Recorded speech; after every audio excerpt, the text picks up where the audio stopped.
그러면 세포 안에 투과할 수 있는 이온이 더 높기 때문에 첫 번째로는 앞서 보다시피 세포 안에 포타슘 이온 농도가 세포가 높고 세포 안에 클로라이드 이온이 낮으니까 결과적으로 막전하면 어떻게 되죠? 세포 안이 세포 밖보다 마이너스 전압을 갖게 됩니다. 즉 투과할 수 없는 음이온이 존재하는 쪽이 세포 밖에 대비해서 마이너스 전압이다. 두 번째로 세포 내 투과성 양이온의 농도가 세포 밖보다 높아요. 예를 들어서 프로톤 이온을 생각하시면 프로톤은 그 pH, 폐하값이 결정이 되죠. 세포 내 pH는 7.2, 혈장은 7.4로서 세포 내 프로톤 이온 농도가 더 높죠. 투과성 음이온의 농도는 세포 밖이 더 높다. 여러분이 앞에 세포 안팎의 이온 농도 분포를 보시면 세포 밖의 클로라이드 이온 농도가 더 높죠. 그 다음 이 네 번째가 중요한데 자, 세포 안쪽의 용질의 양이 세포 밖보다 높아요. 그러니까 어떻게 돼요? 세포 안의 삼투압이 세포 안쪽이 높습니다. 그러면은 물은 삼투압에 따라서 세포 안으로 들어오죠. 그래서 세포 안으로 물이 들어오니까 세포 안의 용적이 증가하는 부하가 걸리게 됩니다. 자, 이렇게 해서 봅시다. 물이 세포 안으로 들어와요. 물이 들어오니까 세포 안의 농도가 달라져요. 달라지면 깁스도난 평형 상태가 깨지게 되죠. 그럼 어떻게 돼요? 다시 세포 밖에 이온의 이동이 일어나게 되죠.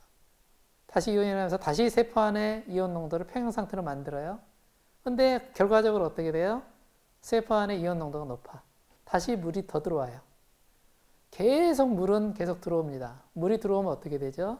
세포는 점점 부풀어 오르게 되고 궁극적으로 이 세포는 유지를 못하고 터져버리는 그런 상황이 발생하게 되죠. 그래서 깁스도난 평형이라는 조건을 봤을 때 깁스도난은 세포를 형체를 유지할 수 없는 평형 상태가 됩니다. 이런 조건이 되면. 그러면은 이런 조건에서 앞서 보다시피 세포 안의 이온 농도, 포타슘 이온이 높고 세포 밖에 클로라이드 이온이 낮아요. 그럼 이거를 어떻게 세포가 터지지 않게끔 유지할 수 있느냐? 첫 번째는 이와 같은 이유가 발생되는 이유가 세포 안에 투과할 수 없는 음이온이 존재하기 때문이죠. 그러면 마찬가지로 세포 밖에 투과할 수 없는 이온을 두는데 세포의 경우는 세포 밖에 투과할 수 없는 양이온을 둡니다. 양이온을 두게 돼서 이를 이용하여 이중도난 평형 상태를 만들게 되죠. 대표적인 게 세포 밖에 세포막의 투과도가 낮은 소듐 이온을 두게 됩니다.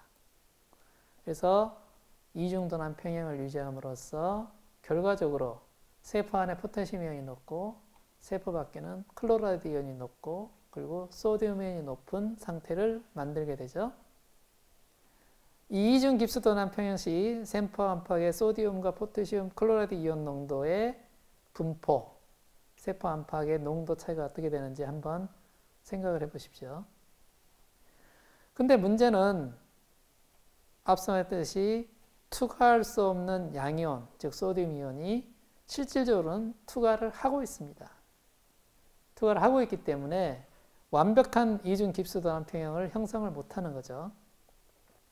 그래서 들어온 소디움을 처리를 해야 돼요. 그 처리를 하는 방법이 소디움 포타시움 펌프를 이용합니다. 이 소디움 포타시움 펌프는 세포 안에 형성된 ATP를 이용해서 세포 안에 3개의 소디움 이온을 내보내고 2개의 포타시움 이온을 들여보냅니다. 세포 안으로 포타시움이 들어오고 세포 밖으로 소디움을 내보내요.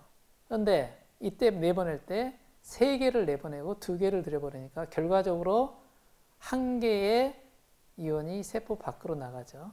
즉 세포 안의 용질의 농도를 낮추는 효과를 보이고 있죠.